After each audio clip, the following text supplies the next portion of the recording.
Evening Football Daily Show. We're back. I'm Scott. I'm here with Nick, and we got some great takes for you. Talk a little bit about the NFL going on, what's going on around the league. And guys, tonight we have something exciting for you. Our first Monday Evening Football stream, if you will. We have an exciting thing with the Monday Evening Football stream where me and Nick, we're going to be previewing each Monday Evening Football game. So super excited about that. Tonight, I believe we have the Raiders versus the Ravens to kick it off. It's got the little, the blue necklace here. And so I think we know who I might think is going to win that game. But I think, Nick, they have to tune in to see. Got to tune in, guys. You got to tune in to see for sure. Yeah. I think, obviously we're going to have some predictions out there every week, but got to tune in. That's all it is. That's really all it is, right? It's that easy. And I think just to kind of give the people at home something to expect from it is that we're going to be making predictions, and I guarantee you all of our predictions will probably be accurate, more accurate than a simulated Madden game. At least one or two, I would say. At least one or two. At least one. The law of averages would say that we'll get some right. Yeah. So tune into that later tonight. That'll be, I believe, 8 Central Time, 9 Eastern, and then whatever it is on those West Coast, who knows really what those time zones are out there. But yeah, exactly, math. So it does make it hard. But luckily tonight we do have an East Coast team versus a West Coast team. So it's that, age-old adage of, Tupac Biggie type of thing is what we got cooking for tonight's preview. I don't know if that's going to sway some of the decision-making, some of the predictions. I think maybe for Nick, it might. I don't want to say for sure, but I think that it could come into play. We're going to analyze it all, guys. We're going to analyze it all. That's going to be an aspect of it. But I tell you what, another aspect of it is who have these guys picked up in the offseason? Who have they drafted? How have they made their team better? Did they cut all their guys? Are they rebuilding? What exactly are they doing? And more importantly, does their team feel validated? Do the players on their team feel like, hey, this team is bought into me? Because I'll tell you what, Nick, there's one player. Well, there's probably a couple players out there, but I think there's maybe one player as of late that is maybe a little upset, a little uncertain if he's going to be with a certain team. And I say that's probably Julio Jones after being left off the schedule announcement. I mean, you're going to talk about putting all of your players out there and you're not putting your superstar player on there. To me, that indicates maybe you are moving away from him, maybe not in a trade sense or something like that, but maybe you're trying to move your franchise in a different direction than the face of Julio Jones, which I will say, good enough looking face to be the face of the franchise. Absolutely. I mean, it's still Julio Jones at the end of the day. I think, if you're looking at it, I think he's definitely getting traded. Those rumors were swirling around the draft. You leave him off of your shit for your schedule release. I mean, it's all indicative that he gets traded. The question is where. I think an NFC team seems unlikely. So I think anyone in the AFC East could be a player for Julio Jones. I could see any of those 4 teams being a player for Julio Jones. I think he's definitely out of there. I just think it's going to be hard for them to trade him to an NFC team. So, I think if you're an AFC team, you're lucky, but it's fucking Julio Jones, man. I mean, on every team in the league, basically, outside of probably 3 other teams, he's going to be the number 1 receiver the minute he walks into the building. That's just a fact. On 90% of teams, probably. That's it. Yeah. You think he's getting a little older? Is that what? Well, I do think he's getting a little older. But here's another thing: is the Atlanta Falcons for the past 3 to 4 years, I haven't really watched. I haven't analyzed much of their game, and I think maybe for 1 or 2 of those years, Julio was hurt, potentially maybe wasn't making it through the season healthy all the way through. So it's just, I don't know, that Atlanta Falcons team is interesting to me because it seemed like for quite a while there they had some star-studded players, and they were a very good team, and it just seems like they have fallen off, But so I guess that's maybe where my confusion with Julio Jones lies, because one, I just haven't seen enough of him in recent years. I know he's a playmaker, freak human athlete, you know. A monster, really, So, just a walking, yeah, a just a monster. specimen, And really. Like if you, he yeah, is an absolute monster. yeah, and I do say 90% of the teams because you do have the Devontae Adams, Stephon Diggs, you know, those types of caliber receivers that it's not so clear if Julio Jones goes to those teams if he is the number one receiver on that team. That's why I say 90%. Right. But yeah, any team he goes to outside of those few teams, yeah, immediately playmaker, you know. So it will be interesting to see where he falls. But yeah, freak human being can definitely just go up and get the ball. Absolutely, all day long. Dude's a monster. He's gonna help someone. He's gonna help someone. I mean, that's for I sure. think I think I you, oh for sure. you got to think like realistically. He played, in the Super Bowl against like, the Tom Brady experience, and he plays at basically the most ridiculous Super Bowl of all time, right? 28-3, that whole deal.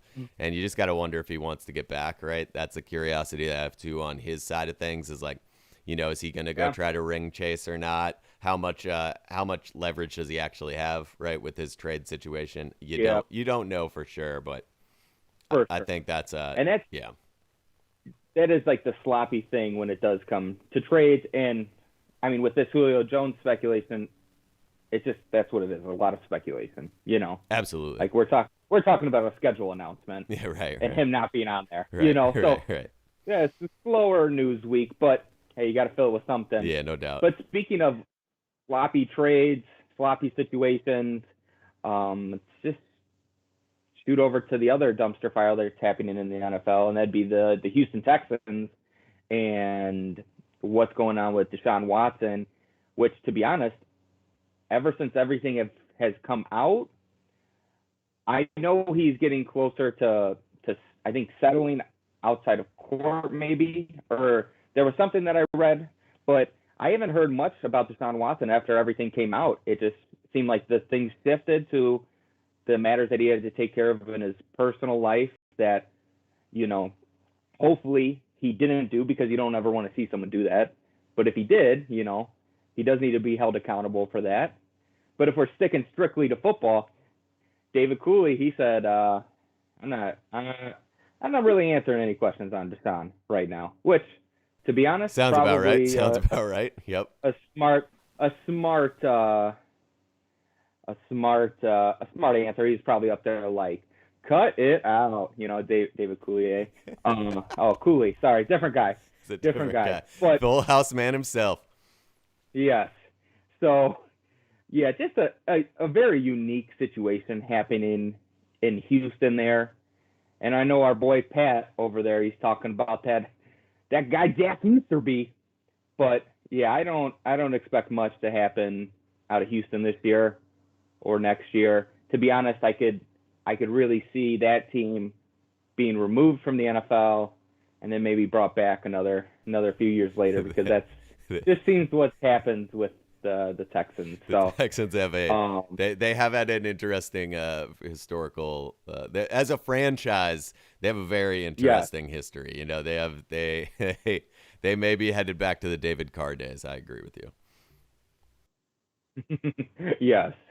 So just crazy how they're handling that situation over there.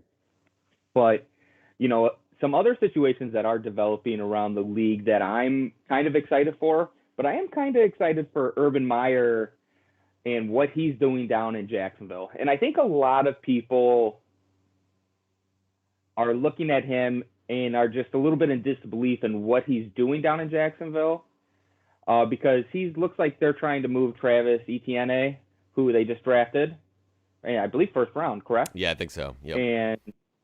And they're looking to make him into like the next Percy Harvin. I guess another guy that might fit like the role is like a Tariq Cohen, like out of the back, catching. But I think what Urban Meyer's doing is he's getting his best players on the field, and he doesn't care. Maybe you're not in the position that you're most comfortable in, but you're going to give us the best chance to win. And that's what I think Urban Meyer his take is down in Jacksonville, we're going to see how it plays out. But that is a team that I'm going to be eager to watch on Monday Evening Football this year. Yeah, Urban Meyer, man, that was always his thing, right? Even when he was when he was coaching in college, his biggest thing was that football is simple. You just have to get the ball into the hands of your best players. That's all it is, basically. Is you figure out ways to get the ball in the hands of your best players. It seems like he's taken that theory to the NFL, but I'll be honest, like all that gimmicky college bullshit never works in the NFL. Look at Chip Kelly, that dude flamed out. Like it just never works. Now, granted, with Chip Kelly, you get 1 year out of it. It'll work early, exactly. It'll work early because it's new. Teams aren't exactly expecting it, but I think Urban Meyer, I'll be curious to see the way that he is actually going to have that team. You know, I'm curious to see how it all fits together and how much of that gimmicky bullshit he tries to pull, because it's the Jaguars do not have a very good roster. And I think if you're trying to run a lot of gadget stuff, you're going to move this guy over here, move that guy over here. Like, it is a little bit different. I think, you know, when he's speaking about Percy Harvin, I think he's speaking about Percy Harvin in the role where he had him at Florida, right?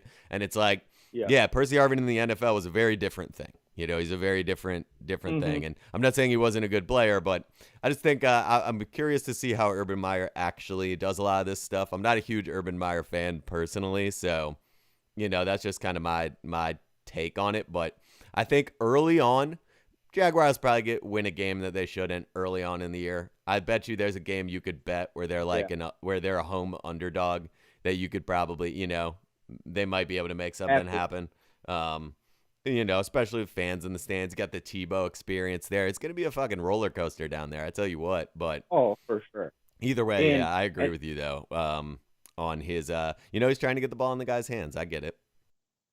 Yeah, absolutely. And it's a way to get that kid involved first year, ready to rock. You know. Yeah, definitely. But I think you did touch on it. The Tebow thing. The Tebow thing is probably the most interesting development down in Jacksonville. Now, did he signed with Jacksonville, or are they still? I think they're still working. Still working through that. Okay. All the indications have been that he's going to, though. So, you know, kind of what it's looking like. It'll definitely be interesting to see. We finally got what everyone told him he should have done since the beginning. But also, I got to respect Tim Tebow for not wanting to do that. You know, and saying, "Hey, I'm gonna go live this out." And you know that guy's coming into training camp in just like the best physical shape of his life. Oh, no doubt. No doubt about it. Like, come on. He looks huge. There's some of the pictures of him. He looks fucking huge, man. Yeah. Like, it's insane. So that'll be interesting to see. And you know, he's the type of guy that he will definitely put in the work to become the best tight end. Yes. I mean, you watch him with his baseball career and stuff like that. Like, that dude, he knows two things. He knows God and he knows hard work. That's it. That's what it is, man. Put it on a T-shirt. That dude could get it tatted on him. That is all he knows for real. He's the equivalent of SpongeBob's fine dining and breathing. It's God and hard work, you know. That's all he's got, man. Let everything else sort itself out. So hey, sometimes that's all you need, right? I can't, you know. Absolutely. Big Tebow fans here on this show. Yeah, for sure. Big Tebow fans. You know, switching positions is definitely a tough thing to do, especially when that's quarterback to tight end. Now the Giants signed Kelvin Benjamin from a wide receiver to a tight end. So he's going to come into that Giants offense as a tight end, which, to be honest, I think for him is probably a move that will benefit him tremendously. He didn't always get it going or wasn't able to put those complete games in. I think a lot of people thought it had to be the Cam Newton era. Interesting to see if put him as a tight end, maybe as a third or fourth option for Daniel Jones over there in New York. You got Saquon Barkley in the backfield. That could be an offense that surprises a lot of people and puts some things together if Kelvin Benjamin as a tight end pans out. I'll be interesting to see how he does blocking and things like that, you know, in the run game. But I think it's clear that they're clearly bringing him in as a wide receiver threat at the tight end position. Yeah, I mean, 6'5", 250. He's a big-ass dude, and you throw him out there. What I'm curious to see is, because I think he could work in that spot, and then like we talked about with Tebow, right? It's similar. I wonder if it pans out this year, right? A lot of teams in the NFL that have success, especially right now, have very good tight end play. I wonder if if, like you said, if that Giants offense looks good with him in that spot, do we see some guys look to make that transition, especially as they get a little later in their career? Some of these bigger wide receivers, do they look to make that transition?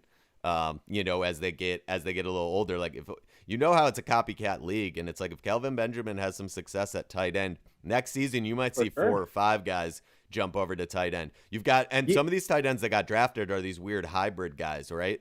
Where they can kind of they look like receivers. They'll line up in the slot. Sometimes they'll line up out like, or almost like it's like they'll line up off of the line, really. Like they'll kind of be like in these weird like gadget kind of spots, and I think teams like it. So I would not be shocked to see this become a trend. Yeah, and take a guy that like Mercedes Lewis, who's been in the league for a long time at the tight end position, but that's not a guy that's overly big, like muscles, like obviously taller and things like that, but he's not someone who's huge. So, it really could be a thing where some of these bigger wide receivers, make that shift, especially a guy toward the end of his career that wants to play another 4 or 5 years in the league.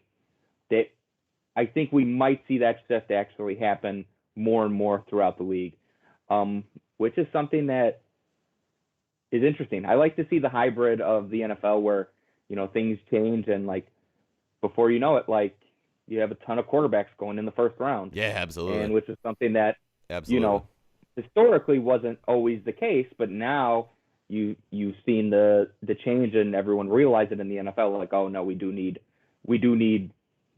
a great, a franchise quarterback. So maybe with this, maybe takes a little longer because it's probably not something as noticeable.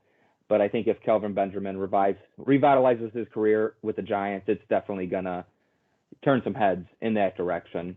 And I think you got a guy with Daniel Jones who can get him the ball. Yeah, for sure. So I think that will be nice. In the NFL, who we don't really know who's going to be getting their wide receivers the ball at the beginning of the year. Yeah. And I think you know who I'm talking about. I know exactly who you're talking about. That would be the Chicago Bears. Matt Nagy comes out and says Andy Dalton will get the first team rep. So we're just what to make of this. I mean, Dalton, he's your guy. I mean, he's your guy. I've talked to Bears fans, and some of them say Andy Dalton. Some of them are very excited about Justin Fields. Like I said, I think Justin Fields, they might have found their guy. But as John Madden famously says, when you got 2 quarterbacks, you got one. No, just kidding. When you got 2 quarterbacks, you got none, is what they say. That is what he says, yes. So we'll see. Now, I think the era of football has moved a little bit from the John Madden era? I do, but I still think when you have 2 quarterbacks, you have none. Because the problem with that is now you really have to be able to analyze which of these quarterbacks is going to help your team. And you have to do it in such a way that your fan base is on board with your decision.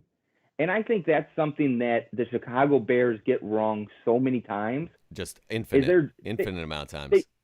They do their decision, and then the fans react, but it's not like, hey, we're laying this out so you understand.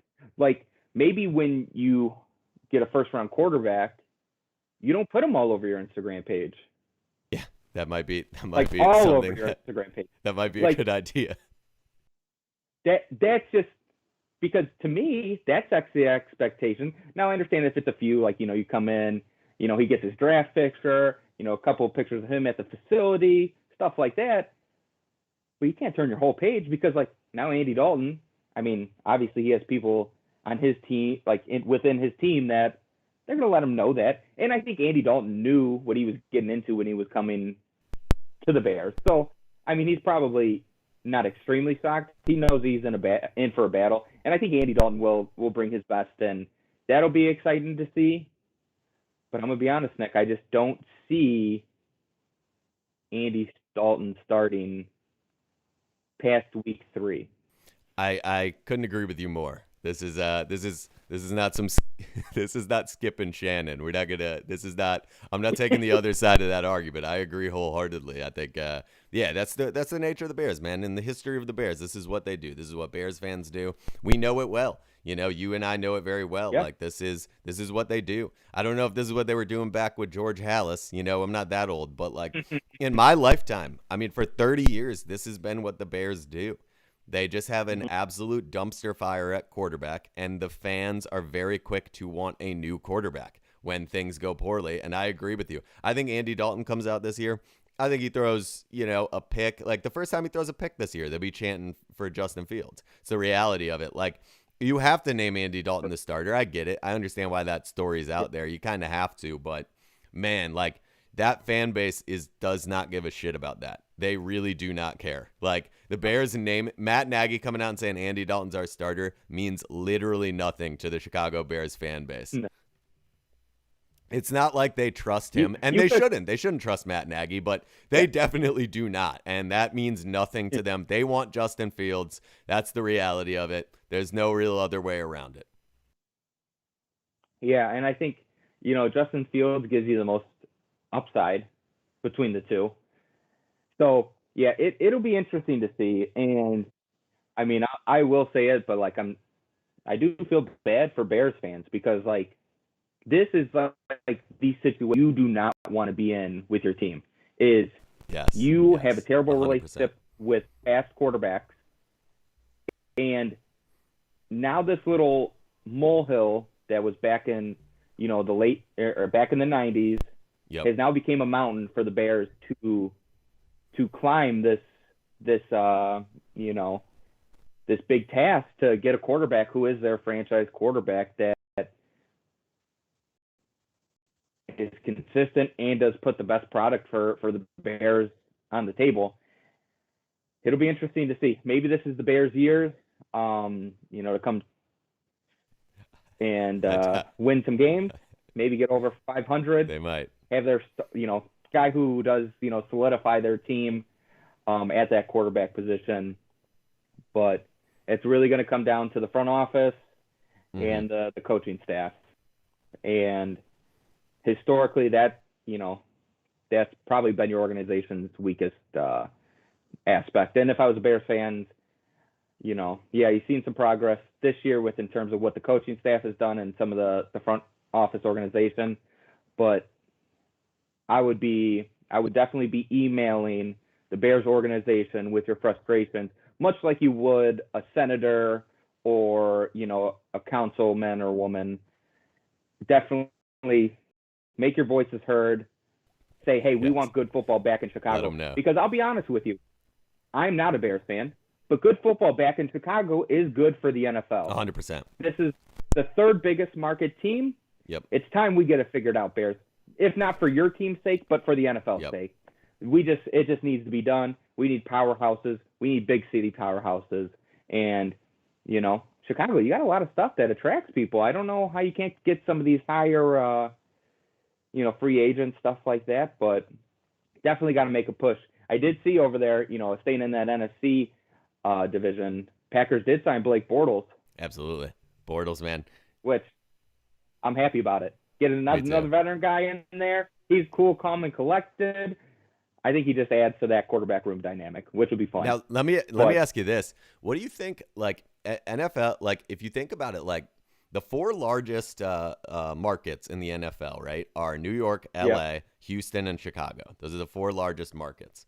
If you think about it, like, for the last, I mean, but basically ever since Eli Manning won that last Super Bowl, the Jets and Giants are awful. The Bears have been awful. The Texans have been awful. And the LA Chargers have been awful. So I kind of wonder to myself, like, what does the NFL look like in a situation where the Jets, the Giants, the Bears, the Texans, the Rams, the Chargers are all competitive in the same year? We haven't really seen it. And I guess my question is, like, is that the type of thing that the NFL just bangs their head against the wall at their headquarters? Like, come on. We would be worth 10 times more if these cities could figure it out. The teams in these cities could figure it out. Yeah. It's definitely interesting because know if the NFL is too upset about it, because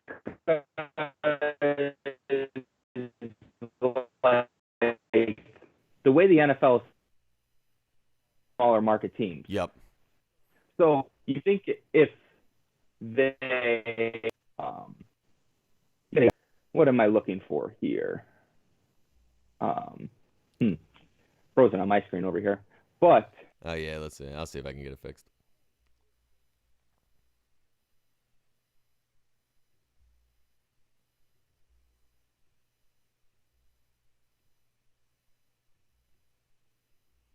can you hear me though? Yeah, I can hear you. Yep. Yeah, I can hear you. Okay. I think I can Right. see you now too. We might just have to cut that. Yeah, no big deal. Okay. Yeah, you should be good again. Yeah, you're good. I Good? gotcha. Yeah, yep. Okay. All right. So yeah, I don't know if the NFL is really banging their head against the wall, because a lot of these, big market teams that underperform, I mean, they're still probably one of the biggest revenue builders in the NFL, and Yep. and the NFL does have like programs in to help like the smaller market teams. So, I mean, I think the NFL has kind of had like a level approach to it, but I'm sure they do. Well, they've had a level approach to it in history, but I'm sure they do beat their heads against the wall, because yeah, if those teams that you just named were all killing it, yeah, the NFL would be it would be nuts, I think, especially worldwide if you got those big market cities. Absolutely. I think that's, So- I think it's an interesting thing, because other sports really have had success in those big markets over the last 20 years, and the NFL has struggled with it. I mean, if it wasn't for the Patriots and Boston being like a larger market, it's tough. I think it's tough when you've got, Kansas City, and I like the people of Kansas City. I'm all for it. But when Kansas City and Tampa and places like that are what's holding up your league, Green Bay, that's tough when those Yeah. are the markets that you're really trying to, showcase. I think it's tough when it's those smaller Yeah. markets. So, hopefully, like you said, hopefully a team like the Bears can get it figured out. Giants, right? We talked about them, Hopefully some of those larger markets, Texans, can get it figured out. Yeah, absolutely. And I think this year, with the fans being back, Nick, do you have like a take on that, about fans being back and how that could affect these teams and maybe help those bigger market teams out? I do, yeah. So it's interesting. Last season, you had the first season in NFL history where you didn't have a chance, like the home teams had a losing record for the first time in NFL history. That's what I was trying to spit out there. So first time in NFL history, your teams have a home teams had a losing record, and obviously there weren't fans in the stands, right? So I'm not saying that it's necessarily that's a fact. It's a small sample size. It's one season, but you would think that due to COVID, realistically speaking, that is why home teams had the first ever losing record. Bring the fans back. Now all of a sudden that home field advantage comes back stronger than ever. But what I'm the most fascinated by, and I wrote about this in the newsletter today, is the fact that in the NFL this season, they're going to play 17 games, right? So now teams are going to get an additional home game, but it only happens to half the league. The other half of the league has to play that game on the road. So half of the league this year is getting fans back and an additional home game. And I think at the end of the day, that's not only going to have a factor this year, I think that'll be proven, but I think that extra home game is going to be a factor to the point where the NFL will probably next season be at 18 games, because the teams that are on the road for that game this year that lose that game and it impacts them in the playoffs are going to be frustrated enough to the point of like, why don't we just do 18? And at that point, the NFL wants to do 18. We all know that money grab. And so I think realistically, I think it's going to play out this season with the fans back. I think it's going to be an advantage, but I also think it's going to help shape the league moving forward, because I really do think it's going to lead to adding that 18th game. Because to be honest, there's no other way to slice it. Home field advantage matters, and you're giving half of the league an extra home game. I don't see how that's sustainable long term. So I think it probably results in adding that 18th game eventually. And I shouldn't even say eventually. I think it'll be as soon as 2022. But anyway, yeah, I think the fans coming back this year is going to be a big factor, and you'll see that. I think you'll see some of these teams that traditionally have a home field advantage. I think you'll see them play pretty well this season. So yeah, it's something to definitely keep an eye on. I mean, I kind of can't believe that it was the first time they ever had a losing record, the home teams. So kind of crazy. Yeah, that is kind of wild. And especially because you have those veteran quarterbacks that can go into an opponent's arena, like the Aaron Rodgers, Tom Brady's, the Russell Wilsons, those types of players that can go in, and without that crowd atmosphere, they can hear everything. They can communicate to their team on their offensive side. Like, that's a cheat code, essentially, to be able to communicate with your offensive side, which is normally not the case when you're going to the opposing team's, venue. Yeah, absolutely. Wherever that may be. Absolutely. I think it's a storyline to keep an eye on this year. Absolutely. Absolutely. So when you're vaccinated and you're back in the stadium, make sure you're cheering your head off for your team. You got to. Make some noise. Make it difficult. Let's really put the science behind this now, and let's do some analysis and just see how big of an impact us fans can make. Because that's what we stand for over here at Fancast TV. Yep. Especially the Monday evening Fancast. It's what we do. We are fans, guys. We need to sell. We got to. But, hey, do we do the best job when we can, when we're at the stadium, to give our team an advantage? I'm going to say a lot of teams don't. I'm going to say a lot of teams do. But keep that in mind when we get back out there and when we do this thing. The 12th man matters, right? The Guys, fans. It's been a lot of fun today. The 12th man matters. Yeah, unless it's the Seattle Seahawks 12th man. In that case, they could pipe it down just a little bit. It does get a little too loud in there. I think we need to look at the engineering of that stadium. I think there might be some regulations that need to be altered just so it makes it a little less loud. They do get some noise complaints down at the police department there. So, Seattle, maybe look into that. But, guys, Monday evening football preview tonight, preview show. We got the Raiders versus the Ravens. We got Derek Carr. He's still a quarterback over there, right? Yeah, as of right now. He certainly is. Him and John Gruden making it happen. Yep. And I think maybe one offensive lineman they got in the draft, I believe. That's about their whole team. They let everyone else go. So we'll be talking about that. And then Lamar Jackson, who it'd be an interesting year to see what he comes up with on the Madden cover. I think that plays into our analysis of the game. But that'll be a very exciting one, and I believe that's at 8 Central, 9 Eastern. You know how those things go, and then whatever it is on the East Coast time or West Coast times. Absolutely. We don't know those. But, guys, it's been a pleasure bringing Monday Evening Football Daily Show to you with Nick. And, hey, jabronis, you go have a great Monday. I don't know, maybe go watch Pat McAfee or something. Something like that.